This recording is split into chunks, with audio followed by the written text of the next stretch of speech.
সূরা আলে ইমরানের 103 নম্বর আয়াতে আল্লাহ রাব্বুল আলামিন বলেন, ওয়া'তাসিমু বিহাবলিল্লাহি জামিআন ওয়া লা তাফাররাকু واذكروا نعمة الله عليكم إذ كنتم أعداء فألف بين قلوبكم فأصبحتم بنعمته إخوانا وكنتم على شفا حفرة من النار فأنقذكم منها كذلك يبين الله لكم آياته لعلكم تهتدون জোরে বলুন আল্লাহু আকবার। তোমরা আল্লাহর রজ্জুকে শক্ত করে ধারণ করো, বিভক্ত হয়ে যেও না। তোমরা তোমাদের সেই নিয়ামতের কথা স্মরণ করো যখন তোমরা পরস্পর শত্রু ছিলে। আল্লাহ তোমাদের অন্তরে ভালোবাসার সঞ্চার করেছেন, অতবর তার অনুগ্রহে তোমরা ভাই ভাই হয়ে গেলে। তোমরা ছিল আগুনের গর্তের কিনারায়, অতবর তিনি তোমাদের তা থেকে রক্ষা করলেন। এভাবেই আল্লাহ আমাদের জন্য তার আয়াতসমূহ বয়ান করেন যাতে তোমরা এই আয়াতটা দেখে হেদায়েত প্রাপ্ত হও। কার কথা? আল্লাহর কথা। এই আয়াতের মূল বিষয়টা হলো মুমিন জীবনে পৃথক থাকার কোনো সুযোগ নেই, সঙ্গবদ্ধ হতে হবে, একা থাকা যাবে না। মেষপাল থেকে একটা মেষ যদি একা বিচ্ছিন্ন হয়ে কোনো দিকে দৌড় মারে, হিংস্র জন্তুর আক্রমণের সম্ভাবনা কম না বেশি? বেশি। মুমিন জীবন কখনো ইনফিরাদি হয় না, মুমিন জীবন হতে হবে ইজতিমাঈ, সঙ্গবদ্ধ হতে হবে, একতাবদ্ধ হতে হবে। এবং একতাবদ্ধ হয়ে একটাই মুখ থেকে উচ্চারিত হবে, সেটা হলো সৃষ্টি যার, হুকুম চলতে হবে তার।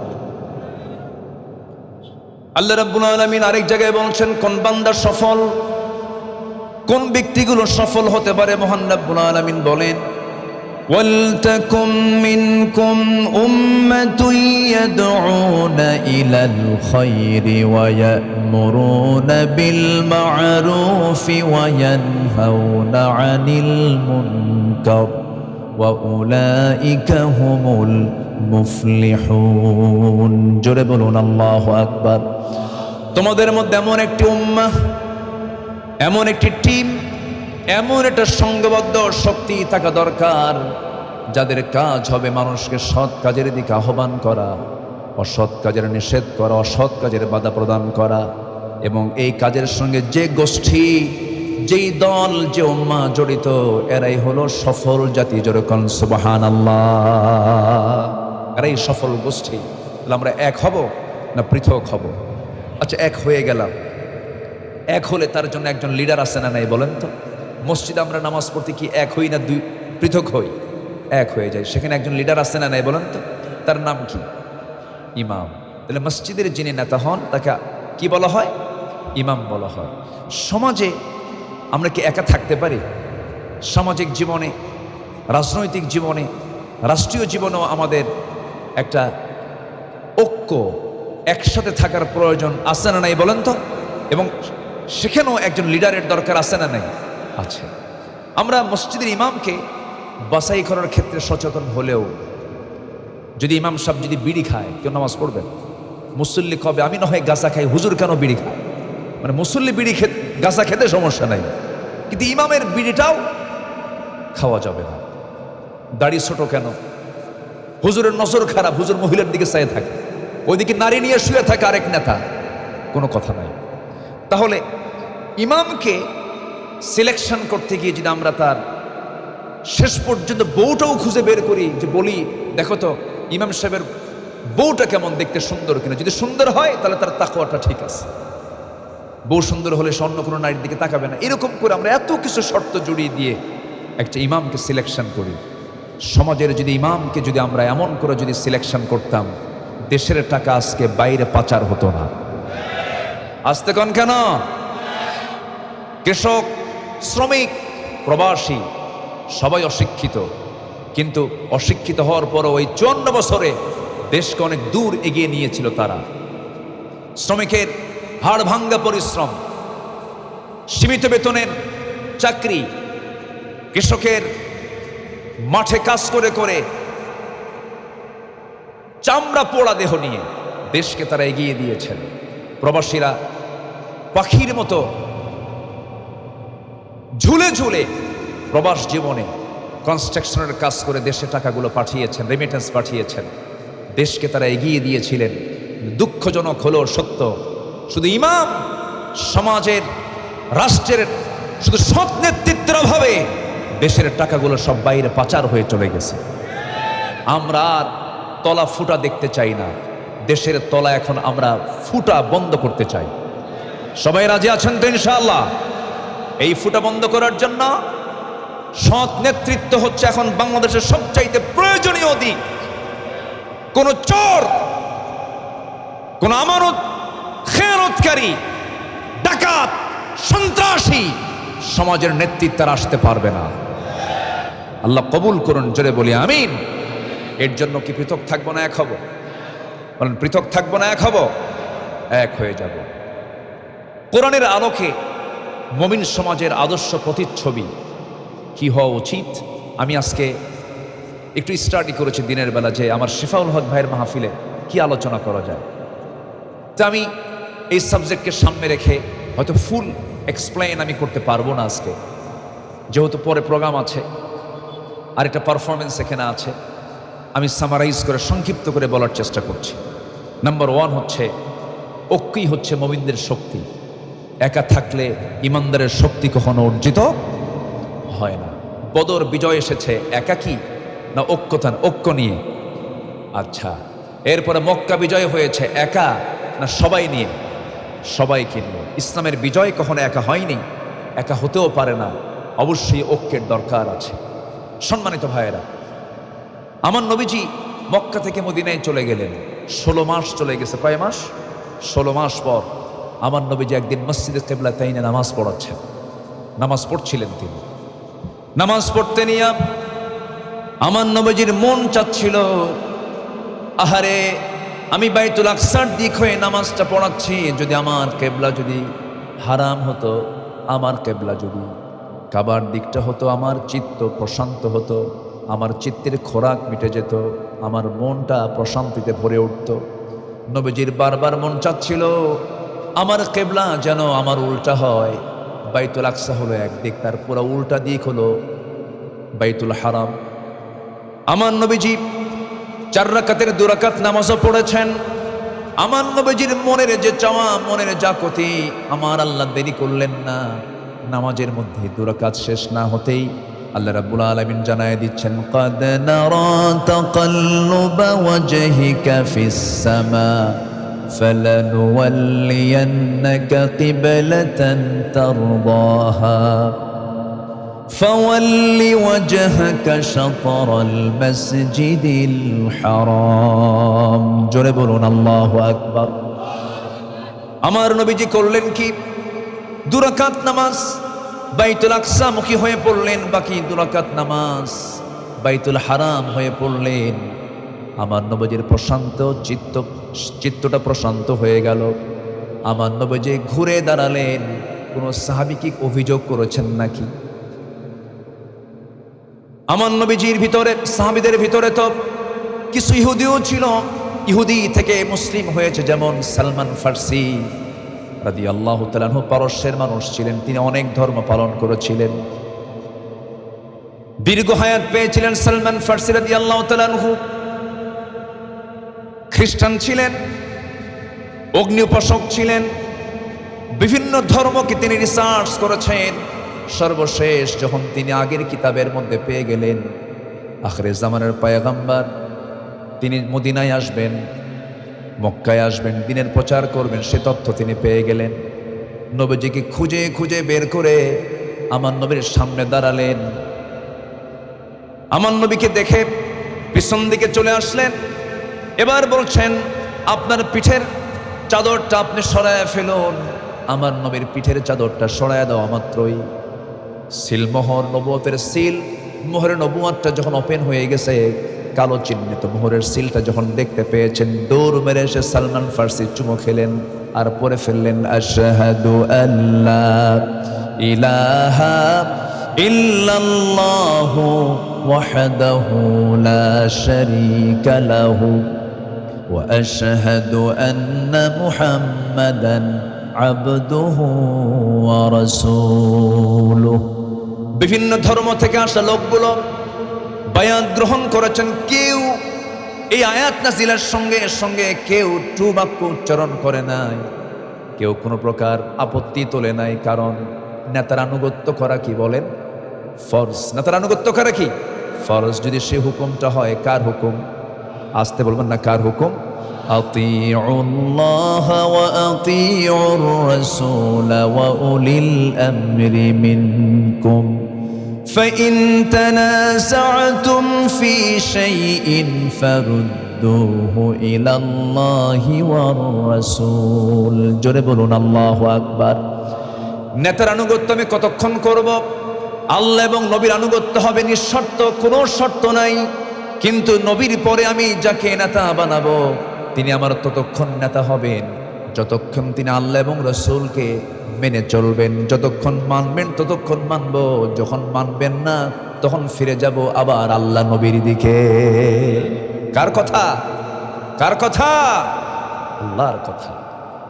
তাহলে যে নেতার আমি আনুগত্য করব, একটা বিষয় ক্লিয়ার হয়ে গেল। সেই নেতার আনুগত্যের শর্ত হচ্ছে ওই নেতাকে অবশ্যই আনুগত্য করতে হবে। কার আনুগত্য থাকতে হবে? তার ভিতরে মুহাম্মদ সাল্লাল্লাহু আলাইহি ওয়াসাল্লাম। সম্মানিত ভাইয়েরা, মুমিন জীবনের প্রতিচ্ছবি, মুমিন সমাজের প্রতিচ্ছবি কেমন হওয়া উচিত? এক, চলে গেল ঐক্যই হচ্ছে মুমিনদের একমাত্র শক্তি। নাম্বার দুই হলো মুমিনদের মাঝে দৃঢ় ভ্রাতৃত্বের বন্ধন তৈরি করতে হবে। সম্পর্কের কোনো টানা পোড়েন থাকা যাবে না। আল মুসলিম আখুল মুসলিম, আল মুসলিমু মান সালিমা আল মুসলিমুনা মিন লিসানিহি ওয়া ইয়াদিহি। একটা মুসলমানের সম্মান, সম্পদ এবং জান, মালুহু আরদুহু, মাল, সম্মান এবং সম্পদ আরেকজন মুসলমান বিনষ্ট করবে, এটা কি হালাল না হারাম? হারাম। সম্মানে হাত দেওয়া যাবে না, সম্পদে হাত দেওয়া যাবে না, এরপরে জীবনের উপরে হাত দেওয়া যাবে না। এই 16 বছর কি আমরা এই তিনটা নিরাপত্তা পেয়েছিলাম? অথচ আল্লাহ পাক হারাম করেছেন। সম্মান নিয়ে খেলো না, কারো সম্পদ নিয়ে খেলো না, এবং কারো জীবন নিয়ে খেলো না। এই তিনটা নিরাপত্তা বিগত 16 বছর এই জাতি পায়নি। আল্লামা সাঈদীর মতো মানুষকে তিলে তিলে, কোরআনের মাঠে থাকা একজন মানুষকে একটা ছোট্ট জায়গায় 4 শিকের দেওয়ালে বন্দি রেখে এই জাতিকে বিশাল বড় নিয়ামত থেকে বঞ্চিত রাখা হয়েছিল। অপমান করার চেষ্টা করা হয়েছিল, তার সম্মান হানি করার চেষ্টা করা হয়েছিল। কিন্তু সম্মান হানি করতে গিয়ে তারাই অপদস্থ হচ্ছে আজকে। ঠিক কিনা বলেন? সম্পদ দিয়ে কি করবেন? বিশাল টাকার মালিক, সম্পদের পাহাড়, এদেশের ধনকুবের টপ লিস্টেড ধনী, বেক্সিমকো গ্রুপের মালিক, মাথার চুল থেকে নিয়ে জুতা পর্যন্ত সবই সাদা। তাকে দেখলে মনে হতো যেন জিব্রাইল আসমান থেকে নামলো। এত সুন্দর সুরত, মুখের দাড়িও সাদা ছিল। এই লোকটা ইসলামের বিরুদ্ধে যত ভূমিকা রেখেছিল, আল্লাহ তাআলা শেষ পর্যন্ত আল্লামা সাঈদীর কথাই কবুল করে নিয়েছেন। আল্লাহ, আমার ইজ্জত নিয়ে যারা বাড়াবাড়ি করেছে, বেইজ্জত করার অপচেষ্টা যারা করেছে, আল্লাহ তুমি তাদেরকে জাতির সামনে ন্যাংটা করে দাও। আল্লাহ পাক উলঙ্গ করে দিয়েছেন। মুখের দাড়িটা রেখেছিল মেকি, জাস্ট অভিনয়, এটা অভিনয় ছিল। তার প্রমাণ, বাঁচার জন্য নবীর সুন্নাত দাড়ি পর্যন্ত সে কেটে ফেলেছিল। জানেন না? আপনারা জানেন না? কেটেছে। বাঁচার জন্য পাঞ্জাবি খুলে গেঞ্জি পড়েছে, পাজামা খুলে লুঙ্গি পড়েছে, মাথার চুল কালো বানায়া ভুল করে আবার নৌকায় চড়ছে। আবার কোথায় চড়ছে? নৌকায় চড়েছে। কোস্টগার্ড ধরে ফেলেছে আইনমন্ত্রীকে। আইনমন্ত্রী বলে, আমার একা নিয়ে যাও কেন? আমি কি একা আসছি? আমি তো জামাতের সাথে আসছি। কিসের সাথে বলেন? জামাত ছাড়া উপায় নাই, জামাতের সাথে আসছি। কে? কই যে দেখো বসে আছে। ওটা কে? ভালো করে দেখো, ওটাই দরবেশ। আমাদেরকে বলা হয় আমরা নাকি ধর্মের নামে ব্যবসা করি, ধর্ম ব্যবসায়ী বলে আমাদেরকে গালি দেওয়া হয়। ধর্মের ব্যবসা তারাই করেন যারা সুযোগ বুঝে দাড়ি রাখেন, আবার সুযোগ বুঝে দাড়ি কাটেন। নির্বাচন আসলে মাথায় টুপি পড়েন, নির্বাচন গেলে টুপি ছেড়ে সন্ত্রাসী কার্যক্রম শুরু করে দেয়। ওগুলো আমরা করি না, আমরা সারা বছর টুপি পড়ি। আমাদের রাজনৈতিক প্ল্যাটফর্ম হচ্ছে ইসলাম। রাজনৈতিক প্ল্যাটফর্ম কি বলেন? যে বলে ইসলামে রাজনীতি নেই, রাজনীতির সাথে ইসলাম নেই, অথবা ইসলামের সাথে ইসলামের নামে রাজনীতি নেই, এই জাতীয় কথা তার মুখ থেকে বের হয় যে ইসলামকে বিশ্বাস করে না, তার ঈমান থাকতে পারে না। সম্মানিত ভাইয়েরা, মুমিনদের মাঝে আমরা ভ্রাতৃত্বের বন্ধনকে আমরা মজবুত করব। জোরে বলি ইনশাআল্লাহ। কি ছিল মোহাব্বত আগের যুগের সাহাবীদের ভিতরে! আল্লাহ! আমার নবীজি মক্কা থেকে মদিনায় চলে গেলেন, উত্তর দিকে চলে গেলেন। তার যেতে সময় লেগেছিল 13 দিন। কয়দিন বলেন তো? 13 দিন 13 রাত লেগেছিল। কি কষ্ট করে আমার রাসূল সেই যুগে এই মরু অঞ্চলগুলো পার হয়ে মদিনায় পৌঁছলেন। কত আতঙ্ক, রাস্তায় কত আক্রমণ, পাহাড়ি গুহার ভিতরে আশ্রয় নিয়ে, না খাওয়া, না ঘুম, না বালিশ, না কম্বল, কিচ্ছু ছিল না। আমার নবীজি মক্কা থেকে মদিনায় চলে গেলেন। 13 দিন 13 রাতের মাথায় মদিনায় পৌঁছার পর মক্কার কিছু ধনী ধনী সাহাবী ছিলেন। তারা ভাবলেন কিসের ব্যবসা, রসুল নাই, থাকবো কেন? তারাও রওনা দিলেন। বউ ইসলাম কবরণে বউ থুয়ে চলে গেলেন, সন্তান ইসলাম কবরণে সন্তান থুয়ে চলে গেলেন। এর মধ্যে একজন অন্যতম সাহাবী ছিলেন আব্দুর রহমান ইবনে আউফ রাদিয়াল্লাহু তাআলা আনহু। তিনি মদিনায় পৌঁছে গেলেন। নবীজির কাছে সাথে দেখা হলো। আমার রাসূল নিয়মিত তাকে দেখলেন মদিনার সেই জীর্ণ শীর্ণ খেজুর পাতার বানানো মসজিদ নববীর বারান্দায় তিনি বসে ফকিরের মতো চেয়ে থাকতেন, এদিক সেদিক তাকাতেন। অথচ সে আব্দুর রহমান ইবনে আউফ ছিলেন মক্কার ধনকুবের একজন সফল ব্যবসায়ী ছিল। আমার নবীজি একদিন তাকে দেখে কেঁদে ফেলে বলছেন, আব্দুর রহমান, মক্কায় তোমার এত কিছু ছিল, মক্কায় তোমার এত ব্যবসা বাণিজ্য ছিল, পরিবার ছিল, সন্তান ছিল, সব ছিল। আজকে তোমার সব চলে গেল। আজকে মদিনায় তুমি একাকী চলে এসেছো। তোমার কি কষ্ট হচ্ছে না? তুমি কি জানো আব্দুর রহমান, তোমার সুন্দর বাড়িটা আবু জেহেল দখল করে নিয়েছে? আমার নবীজির এমন কথায় চুল পরিমাণ তিনি ঘাবড়ালেন না। আব্দুর রহমান ইবনে আউফ বলছেন, ইয়া রাসূলুল্লাহ, আবু জেহেল দখল করেছে আমার বাড়ি, আর আমি দখল করতে চাই জান্নাতের বাড়ি। আমার নবীজি বড় খুশি হয়ে গেলেন। রাসূল বলছেন, আব্দুর রহমান, তোমার তো বউ বাচ্চা নাই, বড় কষ্ট হচ্ছে তোমার, অনেক কষ্ট তোমার হয়ে যাচ্ছে, দেখি তোমার জন্য কিছু করা যায় নাকি? আমার নবীজির সামনে এক আনসার সাহাবী আসলেন। রাসূল বলছেন, আনসার, এইদিকে আসো। আমার আব্দুর রহমান খুব ভালো ব্যবসা বোঝে, টাকা নাই, পয়সা নাই, সে আজকে এখানে অসহায় হয়ে বসে আছে, দেখো তো তার জন্য কিছু করা যায় নাকি? সঙ্গে সঙ্গে বলতে যেতে দেরি হলো না, ঘোড়ার পিঠে চড়ায় নিয়ে আসে আনসার সাহাবী, এই মুহাজির সাহাবী আব্দুর রহমান ইবনে আউফকে সঙ্গে করে নিয়ে মদিনার সবচেয়ে বড় বড় 2টা খেজুর বাগান দেখায় দিলেন। 2টা বড় বড় খেজুর বাগান দেখায় দিয়ে বলছেন, ভাই আব্দুর রহমান, এই 2টা বাগানের মালিক আল্লাহ পাক আমাকে বানিয়েছেন। যে বাগানটা তোমার পছন্দ হবে সেই বাগানটা আমি এই মুহূর্তে তোমার নামে দলিল করে দেব। জোরে বলে সুবহানাল্লাহ। ভ্রাতৃত্ব দেখেন। মুহাজির সাহাবী আব্দুর রহমান ইবনে আউফ বলছেন, ও আনসার ভাই, তুমি আর কি করতে চাও বলো?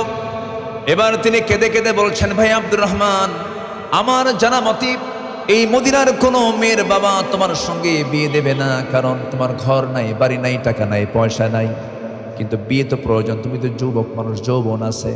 অতএব আল্লাহ আমাকে একাধিক স্ত্রী দান করেছেন, দুইটা বউয়ের মধ্যে একটা বউকে আমি তালাক দেব, আর সেই বউকে তুমি তোমার বউ বানায়া নিবা। আল্লাহু আকবার। আব্দুর রহমান ইবনে আউফ শুনলেন, খুব খুশি হলেন, বুকের মধ্যে জড়িয়ে ধরে বলছেন, ভাই আনসার ভাই, বাগান দলিল করা লাগবে না, বউটাও তালাক দেওয়া লাগবে না, তোমার কাছে রেখে দাও, আমাকে হালকা একটু ব্যবসার জন্য ব্যবস্থা করে দাও। সামান্য ক্যাশ দেওয়া হলো, বাজারে দেখিয়ে দেওয়া হলো, ব্যবসা করলেন, বাণিজ্য করলেন, কয়েক রতি সোনা কামাই হলো। যৌবন তো আছে, বিয়ের প্রয়োজন, বিয়ে করার জন্য একটা মেয়েকে দেখতে গেছেন, পছন্দ হয়ে গেছে, বিয়ে শাদী করে নিয়েছেন। 3-4 দিন পর নবীর দরবারে হাজির হয়েছেন। আমার রাসূল বলছেন, আব্দুর রহমান, সুন্দর পোশাক তোমার গায়ে দেখি, আবার সুন্দর সুন্দর ঘ্রাণ তোমার গা থেকে বের হতে দেখছি, চেহারার মধ্যে লাবণ্য ভাব চলে আসছে, খুব তোমার চেহারায় কোনো চিন্তার ছাপটা নাই, কেন যেন মনে হচ্ছে তুমি কিছু করছো নাকি। সঙ্গে সঙ্গে আব্দুর রহমান ইবনে আউফ বলছেন, হুজুর, বিয়ে শাদী করেছি। আমার নবীজি মুস্কি হাসি মেরে বললেন, বিয়ে করলা তুমি, অথচ আমি দাওয়াত পেলাম না, এত কাছের মানুষ, হুজুর মনে ছিল না, কি ছিল না বলেন? তাহলে এরকম হয় কিনা বলেন? আজকে আমাদের মধ্যে হয় না এরকম? দেখা যায় বিয়ের আয়োজন হয়ে গেছে, বিয়ে দেখতে গেছে, মেয়ে দেখতে গেছে বরপক্ষ, অনেক কাছের বন্ধু, কাছের মানুষ, সারা জীবন একসঙ্গে চলেছে ফিরেছে, দাওয়াত দেওয়ার কথা ভুলে গেছে, এরকম হয় কিনা বলেন? হয়। আমার নবীজি শুনলেন, কিন্তু মন খারাপ করলেন না। বিয়ে তো দরকার, বলেন তো সমাজে বিয়ে দরকার না জেনা দরকার? বলেন, বিয়ে দরকার না জেনা দরকার? সহজ হওয়া দরকার কোনটা, বিয়ে না জেনা? বিয়েটা সহজ হওয়া দরকার, বিয়ে সহজ হওয়া দরকার, আর জেনাটা বন্ধ থাকা দরকার। আমার দেশে কোনটা সহজ বলেন? কোনটা সহজ? জেনাটাই সহজ, বিয়েটা কঠিন। 21 বছর, 18 বছর, বিভিন্ন বয়স লাগায়া, শর্ত জোড়ায়া, সাথে আরো কিছু, ছেলের ক্যাশ নাই, মঙ্গল গ্রহে অফিস নাই, আমেরিকায় তার বাড়ি নাই, কত শর্ত জড়িয়ে বিয়েটাকে আজকে জটিল করে দেওয়া হয়েছে। অথচ আমার নবী তার মেয়ে ফাতিমাকে বিয়ে দিয়েছেন। সবচাইতে কলিজার টুকরা মেয়ে নবীর কে ছিলেন? বলেন বলেন বলেন বলেন বলেন। ফাতিমা সবচেয়ে আদরের ছিলেন। 4টা মেয়ে, রুকাইয়া, জাইনাব, কুলসুম, ফাতিমা, কিন্তু 3 মেয়ের চাইতে এই মেয়েটাকে তিনি বেশি প্রায়োরিটি দিতেন, প্রাধান্য দিতেন, বেশি ভালোবাসতেন। অথচ সেই মেয়ে ফাতিমার জন্য ধন কুবেরের ধনী সাহাবীরা বিয়ের প্রস্তাব দেওয়ার পরও আমার নবীজি বললেন, না, আমার পছন্দের ছেলেটা এখনো আসে নাই, যার ঘর নাই, বাড়ি নাই, টাকা নাই, পয়সা নাই, কিচ্ছু নাই, আমি তাকে পছন্দ করেছি। কেউ তো সুবহানাল্লাহ বললেন না। জোরে বলি সুবহানাল্লাহ। তাহলে বিয়ের শর্ত কি? অর্থ, বিত্ত, টাকা, পয়সা না তাকওয়া? এগুলো তো আজকে বিদায় নিয়েছে, এগুলো নাই বললেই চলে। আমার নবীজি বিয়ে দিলেন। আমার নবীজি তো সম্পদ দেখলেন না, টাকা পয়সা দেখলেন না, দেখলেন তাকওয়া, দেখলেন খোদাভীতি। প্রত্যেকটা গার্জিয়ানের ভিতরে আল্লাহ পাক এমন চিন্তা লালন করার তৌফিক দান করুন। জোরে বলি আল্লাহুম্মা আমিন। বিয়েকে সহজ করে দিতে হবে। আজকের সামাজিক যে অবস্থা, এই সামাজিক অবস্থায় যৌবনকে যেন মিসগাইড হয়ে যেন অন্যদিকে না নিয়ে যায়, এর জন্য বাপ মাকে সর্বোচ্চ সতর্ক থাকার দরকার আছে না নাই? আছে। 10 মিনিটের সন্তান নষ্ট হয়ে যেতে পারে, আমরা সতর্ক থাকার চেষ্টা করব। জোরে বলি ইনশাআল্লাহ। আমার নবীজি বলেন, আব্দুর রহমান, বিয়ে করছো, টাকা পাইছো কই? দায়িত্বশীল তো, রাসূল তো উনি, তুমি টাকা পাইলা কোথায়?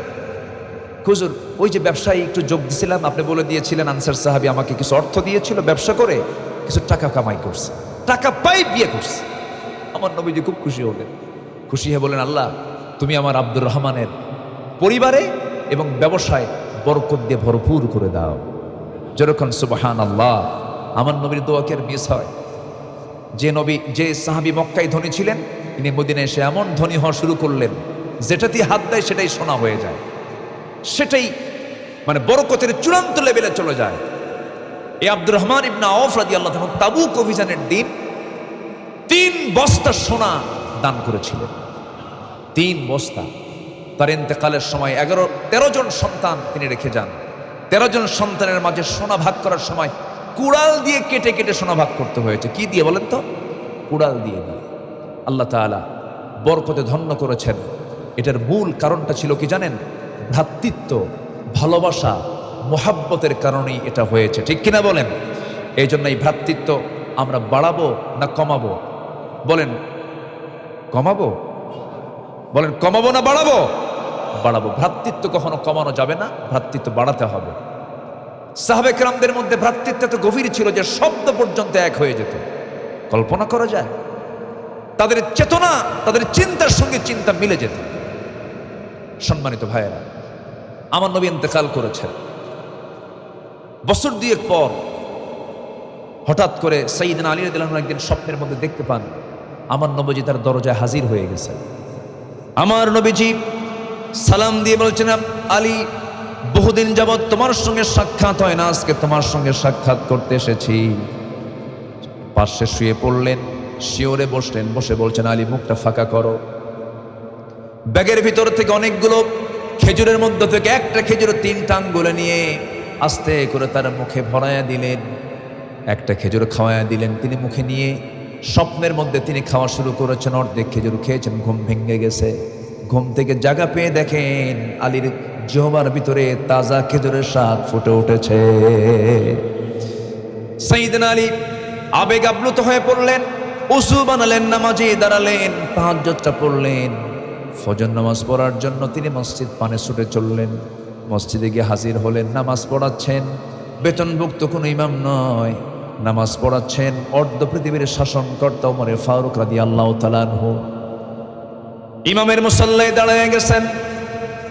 সাইয়েদনা আলী রাদিয়াল্লাহু আনহু প্রথম কাতারে জায়গা পেলেন না, দ্বিতীয় কাতারে জায়গা পেলেন না, তৃতীয় কাতারে ঠিক মাঝখান বরাবর দাঁড়ালেন। নামাজ শেষ হয়ে গেল। সাইয়েদনা ওমর ফারুক রাদিয়াল্লাহু আনহু তিনি দেরি করলেন না, নামাজ শেষ করেই তিনি উঠে দাঁড়ালেন। দেখতে পেলেন একজন এক টোপলা খেজুর হাদিয়া দিয়ে গেছে। সেই হাদিয়ার খেজুরের টোপলা হাতের মধ্যে নিলেন। কাউকে দায়িত্ব না দিয়ে সাইয়েদনা ওমর ফারুক রাদিয়াল্লাহু তাআলা তিনি প্রথম কাতারে সবার হাতে হাতে 2টা 3টা করে খেজুর দিয়ে যান। দ্বিতীয় কাতারের সবাইকে 2-3টা করে খেজুর দিয়ে যান। তৃতীয় কাতারের সবার হাতে হাতে 2-3টা করে খেজুর দিতেছেন। কিন্তু সামনে যখন আলীকে পেলেন, এবার তিনি অনেকগুলো খেজুর থেকে মাত্র একটা খেজুর হাতের মধ্যে নিলেন, 3 আঙ্গুলে নিলেন। নিয়ে এবার বলছে, আলী, মুখটা ফাঁকা করো। মুখটা ফাঁকা করলেন, একটা খেজুর দিলেন। সাইয়েদনা আলী বলছেন, আমিরুল মুমিনিন, সবাইকে 2-2টা করে 3-3টা করে খেজুর দিলেন। খেজুর থাকার পরও আপনি আমাকে একটা খেজুর তাও হাতে না দিয়ে মুখে তুলে দিলেন কেন? ওমর ফারুক কেঁদে কেঁদে বলছে, ভাই আলী, গত রাত্রে রাসূল যদি তোমাকে একটার বেশি 2টা খেজুর খাওয়া দিতেন, আমি ওমরও তোমাকে তাই খাওয়ায়া দিতাম। জোরে বলেন সুবহানাল্লাহ। স্বপ্ন এক হতো, স্বপ্ন। আর আমরা সেই জায়গা থেকে কত দূরে ছিটকে পড়েছি। সূরা হুজরাতের 10 নম্বর আয়াতে আল্লাহ রাব্বুল আলামিন বলেন, ইন্নামাল মুমিনুনা ইখওয়াতুন ফাআসলিহু বাইনা আখাওয়াইকুম ওয়াত্তাকুল্লাহ লাআল্লাকুম তুরহামুন। জোরে বলুন আল্লাহু আকবার। মুমিনরা পরস্পর ভাইয়ের মতো। কোন সমস্যা হয়ে গেছে ইসলাহ করে নাও, সংশোধন করে নাও, সাবধান থেকো, আল্লাহকে ভয় করো। কখনো গন্ডগোল করা যাবে না। কার হুকুম বলেন? আসতে বলবেন না, কার হুকুম? আর যদি ইসলাহ করে যদি মিলে মিশে থাকতে পারো, আমি আল্লাহ তোমার উপরে রহমত নাজিল করব। জোরে বলি সুবহানাল্লাহ। আমার ভাইয়েরা, অনেক লম্বা লম্বা কথা ছিল। আমার নবীজির আমলে কোন এক এতিম, তার একটা বাগান ছিল। সেই বাগানটা প্রাচীর দেওয়ার সময় পার্শ্ববর্তী জমিওয়ালার খেজুরের একটা কাণ্ড সেই দেওয়ালের সাথে বেজে যায়। ওই খেজুর গাছটা কিনে নেওয়া দরকার। খেজুরের মালিক ছিল, গাছের মালিক ছিল আবু লুবাবা। আবু লুবাবা থেকে সেই খেজুর গাছটা এতিম কিনে নিতে চাইলেন, কিন্তু লুবাবা বলল, না, আমি ওই খেজুর গাছটা বিক্রি করব না, আমি তোমার কাছে দেব না। এতিমটা রুমের কাছে চলে এসে বলছে, ইয়া রাসূলুল্লাহ, আমার বাগানের প্রাচীর দিতে সমস্যা হয়, আবু লুবাবার ওই গাছটা হলে পরে আমার উপকার হতো, ওই গাছটা সে বিক্রি করবে নাকি? নবীজি নিজে তাকে ডাক দিয়ে বলছেন, আবু লুবাবা, তোমার কাছে তোমার মালিকানায় যে খেজুর গাছটা আমার এতিমের জন্য বড় কষ্ট হচ্ছে, দেখো তো সেই গাছটা দেওয়া যায় নাকি? না, আমি দেবো না, বিক্রি করবো না। রাসূল বললেন, তুমি যদি এই গাছটা দিতা, আল্লাহ তোমাকে জান্নাতের একটা খেজুর গাছের মালিক বানায় দিতেন। আবু লুবাবা বলল, তাও দেব না। আছে এরকম কপাল পোড়া লোক এখনো আছে না নাই? আসতে বলবেন না, আছে না নাই? হিংসা, অহংকার আছে কি না? আচ্ছা, নবীজি বললেন, তুমি যদি দাও একটা খেজুর গাছ, আল্লাহ তোমাকে জান্নাতে খেজুর গাছ দিয়ে দেবে, এটা জান্নাত তুমি পেয়ে যাবে। তাও আবু লুবাবার দিল নরম হলো না। এই কথাটা হঠাৎ করে এক সাহাবীর কানে চলে গেছে। সেই সাহাবীর নাম হচ্ছে আবু দাহদাহ। আবু দাহদাহ ওনার কানে চলে গেছে। উনি রাসূলের কাছে এসে বলছে, ইয়া রাসূলুল্লাহ, আপনি যে অফারটা করলেন তাকে, ওই অফারটা যদি আপনি আমাকে করেন, আমিও কি পাবো? হ্যাঁ, তুমিও পাবো। এখন এই আবু দাহদার লক্ষ্য হলো, আমি কেমন করে এই খেজুর গাছটা কিনবো? আমি সেই আবু লুবাবার কাছে গিয়ে বলছে, তুমি আমাকে এই খেজুর গাছটা দিবা, কেন না বিক্রি করবো? তুমি কি চাও বলো? আমার একটা বাড়ি আছে এবং সেই বাড়িতে একটা কূপ আছে এবং চতুর্দিকে 700 খেজুরের গাছ আছে, 700, বিশাল বাগান সহ, আমার বাড়ি সহ, আমার কূপ সহ আমি তোমাকে দিয়ে দেবো, তুমি বিনিময়ে আমাকে ওই একটা খেজুর গাছ আমাকে দিয়ে। যেরকম সুবহানাল্লাহ। এবার আবু লুবাবার লোভ ধরে গেছে, এতগুলো গাছ, বাড়ি সুদ্ধা সব দিয়ে দেবে, আর একটা গাছ আমি দেব না? দিয়ে একটা খেজুর গাছ নিয়ে এতিমকে বলেন, এতিম, আমি তোমাকে এই গাছটা কিনে তোমাকে দিয়ে দিলাম। বিক্রি করে নিজের বাড়ির সামনে এসে বাহিরের অংশে দাঁড়িয়ে ভিতরে না গিয়ে স্ত্রী সন্তানদেরকে ডাক দিয়ে বলছে, কলিজার টুকরা সন্তানরা, আজকে আমি বড় ব্যবসা করেছি, এত সফল ব্যবসা আমার জীবনে হয় নাই। বাড়ি বিক্রি করে, সব বিক্রি করে জান্নাতের জায়গা কিনে নিয়েছি। যেরকম সুবহানাল্লাহ, জোরে বলুন সুবহানাল্লাহ। এখান থেকে একটা শিক্ষা হলো, ওই যে ওই যে অসহায় ছেলেটার বড় কষ্ট হচ্ছে, প্রাচীর দিতে পারছে না, তার উপকারে কে আসবে? ভাই তো হয়ে ভাই তার পাশে এগিয়ে যাবে, এটা একটা বিষয়। আর একটা বিষয় হলো, ইমানদারদের মূল টার্গেট হলো কিসের মালিক হওয়া? বলেন, কিসের মালিক হওয়া? কিসের মালিক হওয়া? জান্নাতের মালিক হয়ে যাওয়া। আমার বন্ধুগণ, নাম্বার 3 হলো, মুমিন সমাজের আদর্শ প্রতিচ্ছবি যদি আমরা দেখতে চাই, নাম্বার 3 হলো অন্যের প্রতি সহানুভূতি, আত্মত্যাগ থাকতে হবে। ওয়ায়ুসিরুনা আলা আনফুসিহিম ওয়ালাউ কানা বিহিম খাসাসা। সূরাতুল হাশর আয়াত নাম্বার 9। তারা নিজেদের প্রয়োজন থাকা সত্ত্বেও অন্যদেরকে অগ্রাধিকার দেয়। ইয়ার মুখের ঘটনা কম বেশি সবার জানা আছে। যুদ্ধের ময়দানে পিপাসার্ত সাহাবী 6 জন, সেবার জন্য একজন গ্লাস হাতে নিয়ে দাঁড়ায় গেছে। প্রথম জনকে বলতেছে, গ্লাসটা নাও, প্রচন্ড তৃষ্ণা পাচ্ছে তোমার। না, আমি যতটুকু কষ্টে আছি, দ্বিতীয় জন তার চেয়ে বেশি কষ্ট আছে, তার কাছে চলে যাও। দ্বিতীয় জন সেম একই কথা, ষষ্ঠ জনের কাছে চলে গেছে গ্লাস নিয়ে। ষষ্ঠ জন বলতেছে, না, আমি যতটুকু তৃষ্ণার্ত আছি তার চেয়ে বেশি তৃষ্ণার্ত, প্রথম জন তার কাছে চলে যাও। প্রথম জনের কাছে আসতে আসতে গ্লাস নিয়ে তার সামনে সেবা করতে করতে ইতিমধ্যে প্রথম জন দুনিয়া থেকে বিদায় নিয়েছেন, দ্বিতীয় জন দুনিয়া থেকে বিদায় নিয়েছেন। কিন্তু একজন আরেকজনকে মোহাব্বত করতে গিয়ে, প্রাধান্য দিতে গিয়ে তারা শহীদ হলেন। অপর ভাইকে প্রাধান্য দিতে গিয়ে তারা নিজের জীবনটা দিয়ে দিলেন। জোরে বলেন সুবহানাল্লাহ। ভ্রাতৃত্ব, মোহাব্বত, ভালোবাসা আমাদের সবার আগে স্থান দিতে হবে আমাদের হৃদয়ের ভিতরে। আল্লাহ কবুল করুন, জোরে বলি আমিন।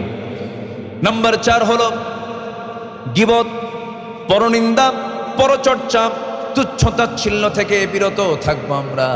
কাউকে আমরা আন্ডার এস্টিমেট করবো না, কাউকে হেও করব না। কালো মানুষ কালো বলে গালি দেব না, লম্বা মানুষ লম্বা বলে গালি দেব না, চোখটা নাই কানা বলবো না, তাকে কষ্ট দিয়ে কোনো কথা বলা যাবে না। এগুলো কি আল্লাহ পাক হালাল করেছেন না হারাম করেছেন? হারাম করেছেন। ওয়ালাকাদ কাররামনা বানি আদম। আরেক জায়গায় আল্লাহ রাব্বুল আলামিন বান্দাকে বলছেন, বান্দারে ওয়ালা তুসাইর খাদ্দাকা লিন الناس ولا تمش في الأرض مرحا জোরে বলুন আল্লাহু আকবার। আল্লাহ এক জায়গায় বলছেন সূরা হুজরাতের 12 নম্বর আয়াতে বলছেন يا أيها الذين آمنوا يا أيها الذين آمنوا اجتنبوا كثيرا من الظن إن بعض الظن إثم ولا تجسسوا ولا يغتب بعضكم بعضا أيحب أحدكم أن يأكل لحم أخيه ميتا فكرهتموه واتقوا الله إن الله تواب رحيم জোরে বলুন আল্লাহু আকবার। গীবত করো না, পরনিন্দা করো না, চগলখড়ি করো না, একজনের দামের উপর আরেকজন দামাদামি করো না, কুধারণা করো না, হিংসা করো না। হিংসা করা যাবে নাকি? বলেন হিংসা করা যাবে? হিংসক কি ইমানদারের হৃদয় হতে পারে নাকি? হিংসা হবে না উদার হবে? বলেন উদার হবে। আল্লাহ তুমি তাকে দিয়েছো, আমাকেও দাও। আল্লাহ তুমি তাকে এটা দান করেছো, তুমি আল্লাহ আমাকেও দান করো। হিংসক নিজেও সুস্থ না, সমাজকেও সুস্থ রাখতে পারে না। যে হিংসা করে তার মধ্যে শান্তি না অশান্তি, শান্তি না অশান্তি। হিংসার ঠেলায় ঘুম হয় না। গ্রামের একজন একটু মাথা উঁচু করে দাঁড়িয়েছে, বড় অফিসার হয়ে গেছে, অত বড় কিছু হয়ে গেছে, আরেকজনের ঘুম হয় না। জানো ও হলো কেমনে? এই চিন্তা করতে করতে গোটা রাত চলে ঘুম হয়। আছে কিনা বলেন? আছে। এগুলো হলো হিংসা। এটা ইমানদারের অন্তর এরকম হবে না। ইমানদার হবে উদার চিত্তের। আল্লাহ তুমি তাকে দিয়েছো, তুমি আমাকেও দাও। এবং হিংসুকের কোন দোয়া আল্লাহর দরবারে কবুল হয় না। হিংসুকের কোনো দোয়া কবুল হয় না। একটা উদাহরণ আমি প্রায় দেই।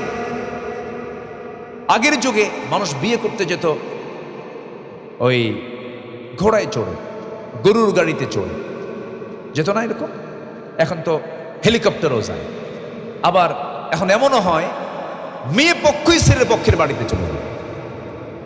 কি কথা কি বুঝতেছেন আপনারা? কত যে দেখবো আমরা নতুন কিছু। তো ঘোড়ায় চড়ে আগে যেত। এক যুবক বিয়ে করবে, গ্রামের ভিতরে একজন মুরব্বীর ঘোড়া আছে, তার কাছে গিয়ে বললো, চাচা অমুক দিন আমার বিয়ে, আপনি কি আপনার ঘোড়াটা আমার জন্য দিবেন? মুরব্বীর মেজাজ ঠিক ছিল না, সেদিন রাগ করে বলছে, যা আমি তোকে ঘোড়াই দেবো না, তোকে আমি ঘোড়া দেবো না। যুবকটা মন টন খারাপ করে বাড়িতে আসছে। সবে কদর চলে আসছে, রূপক অর্থে বলছি। সবে কদর চলে আসছে, নামাজ পড়তে গেছে মসজিদে, তারাবি নামাজ শেষ, সব দোয়া শেষ কইরা দুহাত তুলে দোয়া করতেছে, আল্লাহ আজকের এই রাত্রিতে, বরকতময় রাত্রিতে আমার কোনো চাওয়া নাই পাওয়া নাই, আমার তোমার দরবারে একটাই দোয়া, ওই বুড়ার যেন ঘোড়া মরে। কি মরে? ঘোড়া যেন মরে। এই দোয়া করে চলে আসছে বাড়িতে। বাড়িতে এসে দেখে মা কান্দে। মার কান্না দেখে এখন ছেলে বলে, বাবা মা তুমি কান্দো কেন? এর কারণটা কি? বাবা তোর গরু মরছে। কি মরছে বলেন? তোর গরু মরছে। বলেন তো দোয়া কি কবুল হয় নাই? হয়েছে। মালাকুল মউত আসছে, ঘোড়ার কাছে না গরুর কাছে? কার গরু? কার গরু বলেন? যে হিংসা করছে, যে দোয়া করেছে, যে হিংসা করেছে, হিংসার যন্ত্রণায় মরে হিংসুক নিজেই। যার জন্য হিংসা করা হয় তার চুল পরিমাণ কোনো ক্ষতি হয় না। আমরা হিংসা থেকে বাঁচবো, গীবত পরনিন্দা তুচ্ছ তাচ্ছিল্য থেকে আমরা বাঁচবো, সবাইকে আমরা সম্মান দিয়ে চলবো। জোরে বলি ইনশাআল্লাহ। মুমিন সমাজের আদর্শ প্রতিচ্ছবির ভিতরে চারটা আমি বলে দিলাম। নাম্বার 5, অন্যায় বিরোধ মীমাংসায় ভূমিকা রাখা। আমার নবীজির জীবনে দেখেন, হুনাইন যুদ্ধ শেষ হয়ে গেছে। হুনাইন, বদর যুদ্ধ, বদর, ওহুদ, খন্দক, এরপরে হুনাইন যুদ্ধ, একটা ঐতিহাসিক যুদ্ধ। হুনাইন যুদ্ধের পরে মুসলমানদের অধীনে বেশ কিছু গনিমতের মাল আসলো, যুদ্ধলব্ধ মাল। এই যুদ্ধলব্ধ মালগুলো আসার পর ম্যাক্সিমাম আমার নবীজি করলেন কি, মুহাজিরদেরকে দিয়ে দিলেন। কাদেরকে দিলেন বলেন তো? মুহাজির। সাহাবী দুরকম, একটা হচ্ছে মুহাজির, আরেকটা কারা? আনসার। আমার নবীজি মুহাজিরদের কাছে যখন ম্যাক্সিমাম গনিমতের মালগুলো দিয়ে দিলেন, আনসার সাহাবীদের মধ্যে একটা মন কষাকষি শুরু হলো। দেখছো, আমাদের রাসূল না, আমাদের চাইতে তার দেশীয় লোকদের প্রাধান্য দিল বেশি। আচ্ছা বলেন তো, এগুলো ইগো কি আসতে পারে কিনা? বলেন আসে, এগুলো কিন্তু এসে যায়।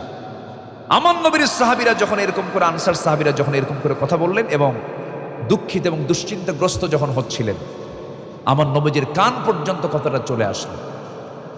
আমার নবীজি যখন শুনতে পেলেন, শোনার সঙ্গে সঙ্গে আমার নবীজি মনক্ষুণ্ণ হলেন না। মানুষের মনের মধ্যে কিছু দুর্বলতা থেকেই থাকতে পারে, আমার নবীজি বরং যেমন সুন্দর করে মিটায় দিলেন, ইসলাহ করে দিলেন, রাগারাগি করলেন না। দেখেন কি ব্যালেন্সিং পাওয়ার ছিল আমার নবীর ভিতরে। আমার নবীজি বললেন, তার ভাষণ দিলেন। আমার নবীজি যে ভাষণটা দিলেন, আওয়াজাতুম ইয়া মা'শারাল আনসার ফি আনফুসিকুম ফি লাআতিন মিনাদ দুনিয়া তাল্লাফতু বিহা কওমান লিয়ুসলিমু ওয়াকালতুকুম ইলা ইসলামিকুম আলা তারদাউনা ইয়া মা'শারাল আনসার আইয়াযহাবান নাসু বিশ-শাতি ওয়াল বাঈর ওয়া তারজিউ বিরাসূলিল্লাহি সাল্লাল্লাহু আলাইহি ওয়াসাল্লাম ইলা রিহালিকুম। আল্লাহু আকবার। আমার নবীজি বলছেন, সাহাবীরা শোনো, ও মদিনার আনসারের সাহাবীরা শোনো, আমার মুহাজির সাহাবীরা তারা কেউ ছাগল নিয়ে যাচ্ছে, কেউ ভেড়া নিয়ে যাচ্ছে, উট দুম্বা নিয়ে যাচ্ছে, তাদের ঘরে নিয়ে যাচ্ছে। আর আমি রাসূল তোমাদের বাড়ির মেহমান হচ্ছি, তোমরা নিয়ে যাচ্ছ, আমি রাসূল আমাকে তোমাদের বাড়িতে নিয়ে যেতেছো। সুবহানাল্লাহ। তাহলে কোনটা ভালো হলো বলেন তো?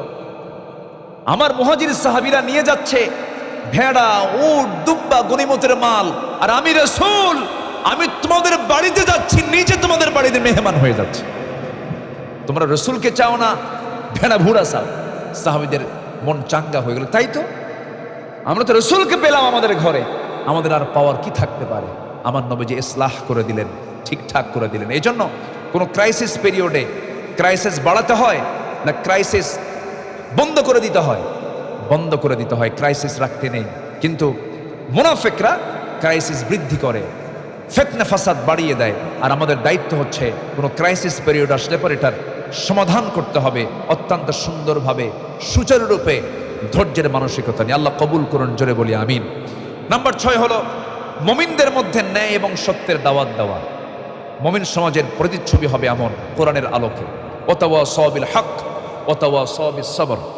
নাম্বার 7 হলো তাকওয়ায় পারস্পরিক সহযোগিতা এবং মুমিন সমাজের প্রকৃত বন্ধন থাকতে হবে। আল্লাহ রাব্বুল আলামিন বলেন, ওয়াতাআওয়ানু আলাল বিররি ওয়াত তাকওয়া ওয়া লা তাআওয়ানু আলাল ইসমি ওয়াল উদওয়ান। জোরে বলুন আল্লাহু আকবার। আমার বন্ধুগণ, নাম্বার 8 হলো অহংকারকে বর্জন করতে হবে, অপরকে তুচ্ছ জ্ঞান করা যাবে না। ওয়ালা তালমিজু আনফুসাকুম ওয়ালা তানাবাজু বিল আলকাব। জোরে বলুন আল্লাহু আকবার। অহংকার আসবে যার, পতন হবে তার। উদারতা, বিনয় ভাব আসবে যার, সম্মান বাড়বে তার। যখন কারো মধ্যে যখন অহংকার ঢুকবে, অহংকার এমন একটা গুনার নাম, আসমান জমিনের সর্বপ্রথম যে গুনাহ করেছে আল্লাহর মখলুক, তার মধ্যে প্রথম হলো অহংকার। অহংকারটা করেছিল মানুষ না শয়তান? বলেন কে কে কে কে কে? তাহলে প্রথম অপরাধ কি বলেন? কি করা? অহংকার করা। প্রথম গুনাহ হচ্ছে অহংকার করা। এই অহংকার বান্দার জন্য বেমানান। বান্দা অহংকারী না হয়ে কি হবে? وعباد الرحمن الذين يمشون على الأرض هونا وإذا خاطبهم الجاهلون قالوا سلاما। জোরে বলুন আল্লাহু আকবার।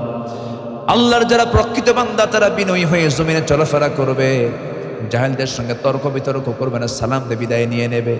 অহংকার বর্জন করব আমরা। আমার বন্ধুগণ, নাম্বার 9 হলো ন্যায় এবং যোগ্যতার ভিত্তিতে নেতৃত্ব নির্বাচন করতে হবে।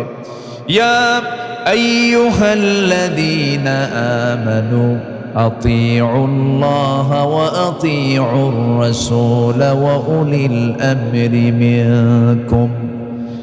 নাম্বার 10 হলো মুমিন সমাজের মূল স্তম্ভ দুর্নীতি মুক্ত ইনসাফ ভিত্তিক আদর্শ নেতৃত্ব। আল্লাহ রাব্বুল আলামিন বলেন, কুনু কাওয়ামিনা লিল্লাহি শুহাদাআ বিল কিসত ওয়া লা ইয়াজরিমান্নাকুম শানাআনু কওমিন আলা আল্লা তা'দিলু اعدلوا هو أقرب للتقوى واتقوا الله إن الله خبير بما تعملون জোরে বলুন আল্লাহু আকবার। সূরাতুল মায়েদা ৮ নম্বর আয়াত আল্লাহ রাব্বুল আলামিন বলছেন ইনসাফ কায়েম করো, আদালত কায়েম করো, সুবিচার করে, এটাই হচ্ছে তাকওয়ার সবচেয়ে উত্তম পন্থা।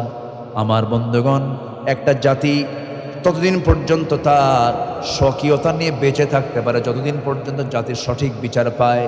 এই 16 বছর যে আমরা পার করেছি, সঠিক কোনো বিচার পেয়েছি নাকি? 54 বছরও সঠিক বিচার পাই নাই। সঠিক বিচার পেতে হলে কোনো আইন চলবে না, সমাজে চালু করে দিতে হবে কিসের আইন? আসতে বলবেন না, কিসের আইন বলেন?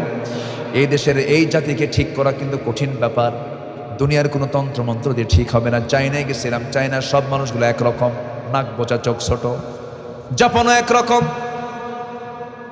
বিভিন্ন দেশে এক রকমের মানুষ খুঁজে পাওয়া যায়, কিন্তু আমার দেশের মানুষগুলো মিশ্র মানুষ, মিক্স মানুষ। এই মিশ্র জাতিকে ঠিক করার জন্য একমাত্র বিধান হলো আল্লাহর দেওয়া বিধান কোরআন। এই কোরআন রাষ্ট্রীয়ভাবে কায়েম হোক, কোরআনের বিধানগুলো জায়গা মতো পৌঁছে যাক, কোর্ট আদালতের সব জায়গায় কোরআন পৌঁছে যাক, সচিবালয়ে চলুক, ক্যান্টনমেন্ট চলুক, সব জায়গায় কোরআন চলুক। সবাইকে, মুসলমান সবাইকে চান নাকি? সবাইকে আপনারা চান? সবাইকে চান? এটা আল্লাহকে সাক্ষী রেখে দেখায় দেন, চান কারা কারা? একটা হাত উঁচু করে দেখায় দেন।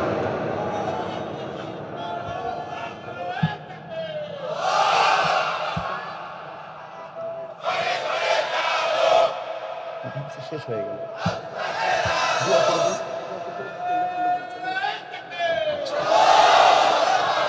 আল্লাহ কবুল করুন, জোরে বলি আমিন।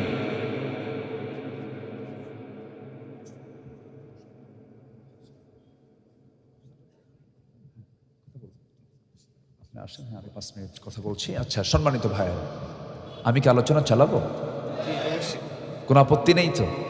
কোনো সমস্যা নাই তো? বলি ইনশাআল্লাহ। সম্মানিত ভাইয়েরা, মুমিন সমাজের এটা আদর্শ প্রতিচ্ছবি কেমন হওয়া উচিত আমি 10 নম্বর পর্যন্ত বলেছি। সম্মানিত বন্ধুগণ, মুমিন সমাজের আদর্শ প্রতিচ্ছবি হবে সেটা হচ্ছে সমাজে যে বিচার চলবে, সেই বিচার চলবে হচ্ছে ইনসাফ ভিত্তিক। কোনো ব্যক্তিকে দেখে নয়, কারো দ্বারা প্রভাবিত হয়ে নয়, যেমনটি ছিল সাহাবে কেরামদের মাঝে। একজন বিচারপতি ছিলেন কাজী শুরাইহ ইবনুল হারিস আল কিন্দি রাহিমাহুল্লাহ রাহমাতুল্লাহ। উনি 2 জন খলিফার বিরুদ্ধে রায় দিয়েছিলেন। কয়জন খলিফার বিরুদ্ধে? 2 জন। একজন হচ্ছেন ওমরে ফারুক রাদিয়াল্লাহু তাআলা আনহু, আরেকজন হচ্ছেন সাইয়েদনা আলী রাদিয়াল্লাহু তাআলা। সাইয়েদনা ওমরে ফারুক রাদিয়াল্লাহু আনহু তিনি ঘোড়া কিনতে গেছেন, ব্যবহৃত ঘোড়া। এখন যেমন হুন্ডা কিনতে যায়, আগে মানুষ কিনতে যেত কি? ঘোড়া। এখন হুন্ডা হয়েছে ঘোড়ার বিকল্প। তো ঘোড়া কিনতে গেছেন, ঘোড়া কিনেছেন, ঘোড়া তার হস্তগতও করেছেন, টাকাও দিয়েছেন, লেনদেন ক্লিয়ার হয়ে গেছে। অর্ধ পৃথিবীর শাসন করত ওমরে ফারুক রাদিয়াল্লাহু তাআলা আনহু ঘোড়াটা কিনে ঘোড়ায় চড়লেন। চড়ে তিনি বাড়ির দিকে ফিরে আসতেছেন, বাড়িতে যাচ্ছেন। বাড়িতে যাওয়ার পথেই কিছু দূরে যেতে না যেতে ঘোড়ার 4টা পা অকেজ হয়ে বসে গেল। তিনি আর ঘোড়াকে উঠাতে পারলেন না। উনি মনক্ষুণ্ণ হয়ে ভাবলেন, ঘোড়া বিক্রেতা আমাকে এরকম করে ঠকালো। নতুন ঘোড়া কিনলাম, 4টা পা অকেজ হলো, সে উঠতে পারে না। উনি একটু রাগ করলেন, রাগ করে বললেন, এই ঘোড়াওয়ালা, ঘোড়া বিক্রেতা, তুমি আমাকে ঠকাইলা কেন? এই ঘোড়া আমি নেব না। শোনার সঙ্গে সঙ্গে ঘোড়া বিক্রেতা বলছেন, আমিরুল মুমিনিন, আমি আপনাকে ঘোড়া হস্তগত করেছি, হস্তান্তর করেছি, আমি দামও নিয়েছি, সব ক্রয় বিক্রয়ের চুক্তি সম্পন্ন হয়েছে। আমি আপনাকে সুস্থ ঘোড়া দেওয়ার পর, আপনার মালিকানায় যাওয়ার পর ঘোড়াটা অসুস্থ হয়েছে, আমি এই ঘোড়া ফেরত নেব না। সাইয়েদনা ওমর ফারুক বললেন, এটা কোনো কথা বললে তুমি? টাকা দিয়ে কিনলাম কিছুক্ষণ আগে, ঘোড়ার 4টা পা অকেজ হয়ে পড়লো, আমি ঘোড়া নেব না, তুমি ফেরত নাও। ঘোড়া বিক্রেতা বলে, ঠিক আছে, আপনি যেহেতু দাবি করে বসছেন, আমিও বলছি আমি ফেরত নেব না, আপনি বলছেন আমাকে ফেরত দিতে হবে, অতএব আমি আপনি কোনো সিদ্ধান্তে না এসে চলুন আমরা আদালতে যাই। কোথায় যাই বলেন তো? আদালতে যাই। সূরা মায়েদার 8 নম্বর আয়াতের যে অর্থটা, এটার সঙ্গে দেখেন কি মিলটা পাওয়া যায়। ওয়ালা ইয়াজরিমান্নাকুম শানাআনু কওমিন আলা আল্লা তা'দিলু, কোন কওমের প্রতি শত্রুতা যেন তোমাদেরকে কোনোভাবে প্ররোচিত না করে, তোমরা ইনসাফ কায়েম করবে না মনে করে না। কোন ব্যক্তির প্রভাব বিচারে খাটানো যাবে না। চলো আমরা আদালতে যাই। একজন সাধারণ ঘোড়া বিক্রেতা অর্ধ পৃথিবীর শাসনকর্তা ওমর ফারুক নিয়ে যাচ্ছেন কোথায়? আদালত। সাইয়েদনা ওমর ফারুক গিয়ে সামনে দাঁড়ালেন। আদালতের যিনি কাজী বিচারপতি, উনি আস্তে করে চেয়ার থেকে দাঁড়ায় বলছেন, আমিরুল মুমিনিন আপনি কেন এই জায়গায়, আপনি কেন এখানে আসছেন? তিনি বলছেন, বিচারপতি আমার দিকে বেশি তাকায়ও না, তুমি তোমার চেয়ারে বসে ইয়াদিলু হুয়া আকরাবু লিত্তাকওয়া, সেই বিচার করো যেটা তাকওয়ার ভিত্তিতে বিচার হবে, বিচার করো। কি হয়েছে? কে যে এই যে ঘোড়া কিনছিলাম, কিছুক্ষণ পর ঘোড়া নষ্ট হয়ে গেছে, অকেজো হয়ে গেছে, সে আমার টাকা ফেরত দেয় না। উনিও বললেন, ঘোড়া বিক্রেতাও কথা বললেন, দুজনের কথা শুনলেন। রায় দিতে হলে কয় পক্ষের কথা শুনতে হবে? বলেন বলেন বলেন। এই 16 বছর যে বিচারগুলো হয়েছে, দুই পক্ষের আলোচনা হয়েছে না অটো রায়? কি রায়? অটো রায়। সাইয়েদনা ওমর ফারুক রাদিয়াল্লাহু আনহু তিনি বললেন এবং ঘোড়াওয়ালাও তার কথাগুলো বললেন, শুনলেন বিচারপতি। শোনার পরে কাজী সুরাই ইবনুল হারিস আল কিন্দি রাহমাতুল্লাহ আলাইহি তিনি বলেন, আমিরুল মুমিনিন অর্ধ দুনিয়ার শাসনকর্তা আপনি, আপনার অধীনে আমি চাকরি করি, আমি একজন কাজী, কিন্তু আপনি আমারও আমিরুল মুমিনিন, আপনি আমার খলিফা। কিন্তু আজকে দুই মুখী যে কথাগুলো শুনলাম, বাদী বিবাদী দুইজন মিলে যে কথাগুলো আমার কানে এসেছে, আমি যতটুকু স্টাডি করেছি, কোরআন বুঝেছি, হাদিস বুঝেছি, স্টাডি করে আমার যে রায়টা আজকে আমাকে দিতে হচ্ছে, আমিরুল মুমিনিন বড় দুঃখিত, আজকের রায়টা আমি আপনার পক্ষে দিতে পারলাম না, রায়টা চলে গেছে ঘোড়াওয়ালার পক্ষে। যেরকম সুবহানাল্লাহ। কিচ্ছু বললেন না, মাথা নিচু করে মুস্কি হাসি মেরে চলে আসলেন। বুঝাইয়া দিলেন, আমিরুল মুমিনিন আপনি সুস্থ অবস্থায় আমি আপনার সঙ্গে কথা বলছি, আপনি আমার সঙ্গে কথা বলছেন, সুস্থভাবে বাড়ি ফিরবেন তার গ্যারান্টি কি? না, গ্যারান্টি নাই। যদি আপনার যদি বাড়িতে ফেরার গ্যারান্টি না থাকে, ঘোড়া কেনার পরে আপনার ঘোড়া বাড়ি পর্যন্ত সুস্থ অবস্থায় ফিরবে, তার গ্যারান্টি কি? বাড়িতে চলে আসলেন। পরের দিন মজলিসে শুরার বৈঠকে তিনি বললেন, জানো একটা কাজী পাইছি, বিচারক পাইছে, যে আমার বিরুদ্ধে রায় দেওয়ার সাহস পায়, কত বড় তাকওয়া তার। ওকে জোনাল বিচারপতি না করে আমি তাকে চিফ জাস্টিস বানায় দিলাম। আল্লাহু আকবার বলেন। তাহলে খলিফার বিরুদ্ধে রায় হলে তার পদোন্নতি হয়। আল্লাহু আকবার, পদোন্নতি হয়। সাইয়েদনা আলী রাদিয়াল্লাহু তাআলা আনহু তার চিহ্নিত লৌহ বর্ম, চিহ্নিত, উনি মানে চিহ্ন করে রেখেছেন যেটা আমার লৌহ বর্ম, এক ইহুদির হাতে হারায় ফেলছেন, ইহুদি এটা নিয়ে ফেলেছে। সাইয়েদনা আলী বলেন, এই এটা তো আমার চিহ্নিত, এটা আমার লৌহ বর্ম। ইহুদি বলে, না এটা আমার। ইহুদিদের কিন্তু একটা মূল চরিত্র হলো এরা মিথ্যুক। আরে কি বলেন তারা, কি বলেন তারা, কি বলেন তো? প্রতারক, ধোঁকাবাজ, মিথ্যুক, এদের চরিত্র এটা। অত্যন্ত বাঁকা জাতি এরা। আজকে সময় নাই, বলতে পারছি না। তো যখন বলছে না এটা আমার, সাইয়েদনা আলী বলেন, না এটা আমার, তখন স্ট্যান্ডিং তিনি খলিফাতুল মুসলিমিন সাইয়েদনা আলী রাদিয়াল্লাহু তাআলা, ইহুদি বলছে না এটা আমার, চলো আমরা তাহলে আদালতে যাই। ইহুদি বলে ফেললো, হ্যাঁ আদালতে যাই। আদালত চলে, সাক্ষী ছাড়া না সাক্ষী সহ? সাক্ষী সহ। সাক্ষী ছাড়া কি আদালত চলবে? না। চলে গেছে। লৌহ বর্ম হাজির, ইহুদিও হাজির, খলিফাতুল মুসলিমিন হাজির। এবার বিচার কার্য শুরু হয়ে যাবে। কাজী সুরাই এবার বলছেন, আমিরুল মুমিনিন আপনার যে লৌহ বর্ম তার প্রমাণস্বরূপ সাক্ষী হাজির করুন। তিনি বলছেন, আমার সাক্ষী তো আমার 2টা কলিজার টুকরা সন্তান হাসান হুসাইন আছে। সঙ্গে সঙ্গে তিনি বললেন, বিচারপতি বললেন, আমিরুল মুমিনিন দুঃখিত, ছেলের সাক্ষী বাবার জন্য গ্রহণযোগ্য হবে না। বাবা ছেলের জন্য সাক্ষী দিলে পরে সেটাও গ্রহণযোগ্য হবে না, সন্তান ছাড়া অন্য কোনো সাক্ষী হাজির করেন। সাইয়েদনা আলীর মতো মানুষ, বিচক্ষণ সাহাবী, কত বড় জ্ঞানী ছিলেন সাইয়েদনা আলী, অত্যন্ত বিচক্ষণ মানুষ ছিলেন। তিনি বলে ফেললেন, ও বিচারপতি আমার হোসাইনের ব্যাপারে কি হাদিস এসে তুমি কি দেখো নাই?